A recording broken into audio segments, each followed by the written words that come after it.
Entre dos mujeres de Dios y me siento muy agradecido por nuestro Señor Jesucristo. Sabemos que el miedo, que es el tema que vamos a tratar hoy, es algo que invade y que neutraliza y impide que muchas personas avancen. Ahora, en términos generales, ¿qué es el miedo?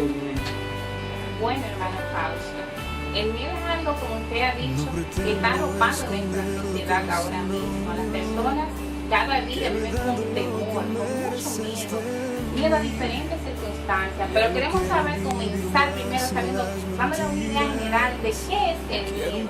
Bueno, el miedo es descrito, según la psicología, es una emoción que pretende mantenerte a salvo y vivo a través de provocar una situación de angustia, tensión y ansiedad a aquel que lo padece.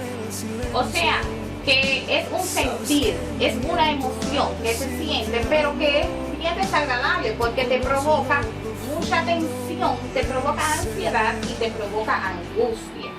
Entonces, ¿qué provoca el miedo a una persona? ¿Qué provoca estos síntomas? ¿Qué es lo que provoca que una persona tenga miedo? Bueno, el miedo lo provoca dos circunstancias diferentes. O sea, puede depender tanto de la situación que esté ocurriendo y de la personalidad de cada persona. Sabemos que cada persona reacciona de una manera distinta. Por ejemplo, es posible que el miedo te limite o te impida a que hagas algo que podrías hacer perfectamente, que tú sabes que tienes la capacidad de hacerlo, pero el miedo te impide, te paraliza. O por el contrario, el miedo puede llevarte a actuar impulsivamente, sin pararte a pensar si te podría convenir esa decisión que tú tienes que tomar, si es la correcta. O sea que el miedo tiene dos vertientes: o te limita, te paraliza, o te hace reaccionar impulsivamente y escoger lo que no debes escoger en el momento. Entonces, ¿cuál es la función principal del miedo? ¿Qué es lo que esto causa? ¿Qué es lo que esto hace? ¿Qué es lo que esto viene a hacer? El miedo a la vida de una persona. Psicológicamente hablando, y como lo podemos ver en nuestro vivir, la función principal del miedo es esa emoción que nos mantiene alejados de los peligros. O sea, es lo que nos asegura nuestra supervivencia lo máximo posible. O sea, si nos vamos a la antigüedad, hacía mucho tiempo atrás, cuando el hombre inició, el hombre se reunía en comunidades, ¿verdad? Y el hombre, para mantenerse vivo, para sobrevivir ante las fieras y los ataques de las grandes bestias que estaban en ese tiempo, tenía que agruparse. ¿Qué pasaba? En ese tiempo existía lo que era el miedo al rechazo. Pero usted dirá, ¿por qué?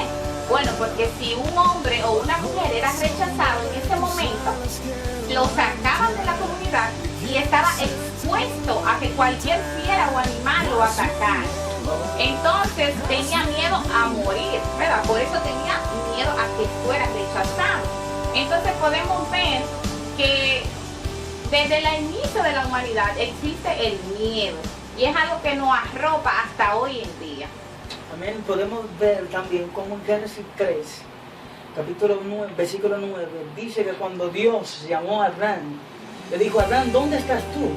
Entonces Adán le dijo: tuve miedo y me escondí.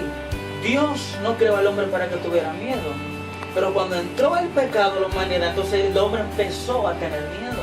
Entonces el miedo no es normal. Así es, hermano. Exactamente es la palabra que traigo hoy. El miedo realmente se inició en el Génesis. No fuimos creados para tener miedo. El ser humano no fue creado para vivir en angustia, para vivir en temor, para vivir en ansiedad. El ser humano fue una creación perfecta de Dios. Pero ¿qué pasó? ¿Dónde se originó el miedo? Bueno, ahí donde dice el hermano en Génesis capítulo 3, versículo 9, Jehová Dios llamó al hombre, representado por Adán y Eva, y le dijo: ¿dónde estás tú? Y vemos que en el verso 10, Adán respondió: oí tu voz en el huerto y tuve miedo, porque estaba desnudo y me escondí. Ahí podemos ver, hermano, que es la primera registración en la Biblia de la palabra miedo, que fue cuando el hombre entonces se ocultó. ¿Por qué? ¿Por qué tuvo miedo el hombre en ese momento? Bueno, ahí podemos ver que a través del pecado, o sea, de la desobediencia que Adán y Eva cometieron, desobedecieron el mandato de Dios de no comer ni tocar ese árbol prohibido. Entonces ahí vemos que a raíz de esa desobediencia llega el miedo. O sea, por ahí entra el miedo al hombre, a la humanidad, por desobedecer la palabra.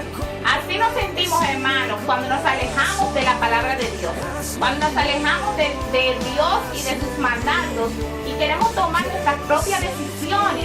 Nos sentimos como descubiertos de la gloria de Dios, así como Adán y Eva en ese momento se sintieron desnudos. Esa desnudez no era tanto la desnudez física, sí era física, pero también era una desnudez espiritual, porque ya se estaban saliendo de la cobertura del Altísimo, ya estaban fuera de esa protección de Dios porque habían desobedecido. Y es muy importante, hermana Gine, esta palabra que ha mencionado, y es que dice la palabra de Dios en Génesis 2, capítulo 2, que ambos estaban desnudos, mas no tenían vergüenza, porque estaban desnudos, pero no tenían vergüenza de su desnudez. Pero ellos estaban desnudos físicamente, pero la gloria de Dios era que los cubría. Luego que cayeron en pecado, la gloria de Dios abandonó al hombre y a la mujer, entonces se vieron desnudos. Ahí viene entonces lo que es la desnudez, y por eso ahora ellos tienen vergüenza y